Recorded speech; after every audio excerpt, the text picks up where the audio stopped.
خو دا چې کله ستا د کور مخې ته وډ دپاره درشي نو د خالد دا ویډیوګانې د ځان سره سنبالو ساتئ. د دغه پښتنو چې په دې وخت کې په سیند په سړک باندې پراته دي په دې ګرمه ګرمۍ کې دا ویډیوګانې د ځان سره سنبالو ساتئ. پلان کې دغه زرداري او بلاول بټو زرداري ته به پته هم لګېدلي چې پښتانه راغلي دي او زموږ د کور مخې ته ناست دي. ښه به ورته پته لګېدلي چې هغه بېوسه پښتانه چې د یو مظلوم دپاره راغلي دي او زموږ د کور مخې ته بېنوا ناست دي. په وینو سور پښتونه رنځور رنځور پښتونه او ستا بېوسي وجاړم که ستا تقدیر پښتونه وګرځم د ښار کوڅو کې د کلي خاورې چڼوم ټوټې ټوټې راغونډوم دا ستا تصویر پښتونه. څنګه چې تاسو ټولو پښتنو ته معلومات دي د ټانګ اوسیدونکي حالد به چې هغه د سند د اغواکارو په قید کې دی. په هغه باندې چې کوم ظلمونه او کوم تشدد او کوم بربریت روان دی نو اول خو زه حالت په دغه مسلمانانو باندې ویمه چې د خالد به دغه وجود له د هغوی لاس څنګه ورځي. بیا د هغه د خولې نه وتې هر یو سړي کا دوی برداشت کوي څنګه. خو دا د مسلمانۍ نه بهر خبرې دي چیرې دا ماته مسلمانان نه ښکاري. بیا د ټانګ دغه غیور چې کوم پښتانه دي نو د هغوی یووالی زه سلام کوم د دغې ټانګ چې څومره هم پښتانه دي چې د خالد بی د دغه غریب خاندان سره راغونډ شوي را یوځای شوي دي او تلي دي ملګرو د سند چې کوم ځای کې خالد بی اغوا شوی دی نو هلته یو قسم درنه کړی ده او روډ یې بند کړی دی. پرون نه د هغوی احتجاج شروع دی 1000 نه بره چې کوم تعداد دی نو هغه یادیږي. هلته د سند په هغه سړکونو باندې پراته دي کوم روډ چې زما سره په رابطه کې دی نو هغه نه ما تپوس وکړو ما ته ویل چې نوید بی منګه د بلاول بټو زرداري کور مخې ته هم درنه ورکړې ده. ما ورته ویل چې یاره څه ریسپانس د بلاول بټو زرداري یا د زرداري صاحب له طرفه میلاو شو او که نه. حالانکه دغه زرداري او بلاول بټو زرداري ته به پته هم لګېدلي چې پښتانه راغلي دي او زموږ د کور مخې ته ناست دي. ښه به ورته پته لګېدلي چې هغه بېوسه پښتانه چې د یو مظلوم دپاره راغلي دي او زموږ د کور مخې ته بېنوا ناست دي.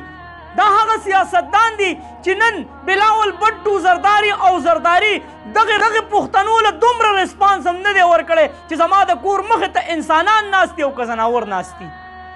هغه رور چې کوم وایس کړی دی دا وایس واورئ نو بیا درته تفصیلا خبره کوم ویډیو به شیر کوئ او رسوئ به هغه بې ضمیرو ته چې کوم په دې وخت کې په پارلیمنټ کې ناست دي د دې خالد به دا چې کوم تکلیف دی نو دا به ښه ویني ښه به اوري د دې پښتنو چې دا د سند په دغه روډونو باندې پراته دي د هغوی دغه تکلیف به هم ګوري خو د سند دغه ډاکوانو علاج ورسره نشته. راځئ د دې روډ دا وایس واورئ. خوراک براک هر څه شی مخفل دي هېڅوک لا داسې خاص متوجه نه ده په غټو خلکو کې لکه بلاول بټو سو مولانا صاحب سو زرداري صاحب سو څه داسې ریسپانس نه ده ورته میلاو شوی چې یاره درنه مشهور ده. خلک ډېر روان دي نیم اسلام آباد سیډ ته ولګل نیمه کراچۍ سیډ ته دي دوه سره سیډو ته روانه دي خلک او نه ده داسې څه کیسه لا مخې ته نه ده راغلې چې موږ ځینې مطمئنه سو. واورېدل ملګرو چې د اوسه پورې موږ ته هېڅ ریسپانس نه دی میلاو شوی. نن به ما سره د ټانګ هغه پښتانه دا واده کوي چې نوید به یې موږ ستا سره دا واده کوو چې کله الیکشن راشي او د ټانګ په دغه کوڅو کې دغه سیاستدان تاسو ولیدل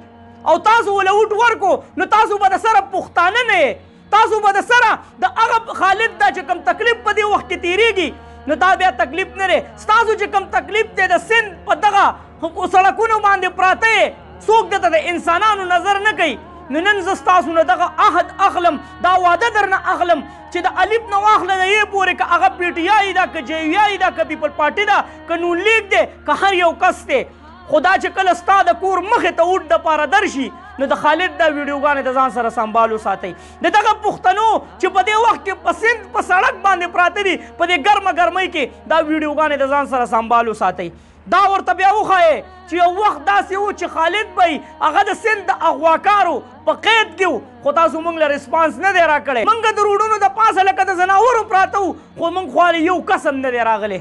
نو زه درته ویمه چې دا ویډیوګانې د ځان سره وساتئ او دا به ثبوت وي ستاسو سره چې کله دغه سیاستدان ستاسو د کور مخې ته وټ له راشي خو افسوس دا دی چې کله الیکشن شي که نه نو بیا بیا په کور کې پارټیانې جوړې شي یو وی پی ټي آی زنده‌باد بل وی جے وي آی زنده‌باد بل وی نون لیگ زنده‌باد بیا زموږ نه دا سخت او دا تکلیفونه هیر شي چې یو وخت په موږ باندې داسې هم راغلی چې موږ د بلاول بټو زرداري د کور مخې ته درنه ورکړی خو موږ ته ریسپانس نه دی راکړی. دا یې سوچ کې هم نه دی راوستی چې بهر پښتانه مسلمانان د دې ملک پاکستانیان راغلي دي زما نه څه غوښتنه کوي د یو څو ډاکوانو علاج تاسو سره نشته دی مړه. دا ملک به ترقي کوي، دا ملک به مخ په وړاندې ځي. دا ویډیو شیر کوي، زه در سره ولاړ یم ورور چې زما لایق سم وي. انشاءالله د سوشل میډیا په ذریعه باندې به ستاسو اواز جوړېږم، تاسو له به دغه اواز مخکې بوزم چې زما نه څه کېږي، زما خدمات در سره حاضر دي. ما خو درته دا هم ویلي چې زه درځم ټانک ته، خو دغه وروڼو ماته وویل چې نوید بھائی بس ته موږ له په سوشل میډیا باندې اواز اوچتې، ستا ډېره زیاته مهرباني. نو الله دې وکړي چې دغه خالد بھائی باندې کم تشدد او کم ظلم روان دی نو چې هغه د سند د اغواکارو د دغه قید نه آزاد چې ځکه د کور خلکو به په دې وخت کې څه حالات وي او د سند د اغواکارو په قید کې به نور هم ډېر مسلمانان وي. د هغه مسلمانانو دپاره به هم آواز اوچتو، د هغه پښتنو دپاره به هم آواز اوچتو چې د سند کم اغواکار دي نو دا د زر تر زره د دوی علاج وکړی شي. ویډیو مخکې شیر کړئ چې دغه پښتنو زړونو ته سکون میلاو شي چې الحمدلله موږ دلته د سند په دې روډونو باندې درنه ورکړې ده او دا نور چې کوم پښتانه دي دا هم زموږ سره ولاړ دي. چېرته هم یې الله خاد آباد او خوشحاله ساته. اخره کې وواز پاکستان زنده باد، مسلمان زنده باد، تل دې وي آباد دې وي زموږ وطن پاکستان دې او مسلمان دې وي. الله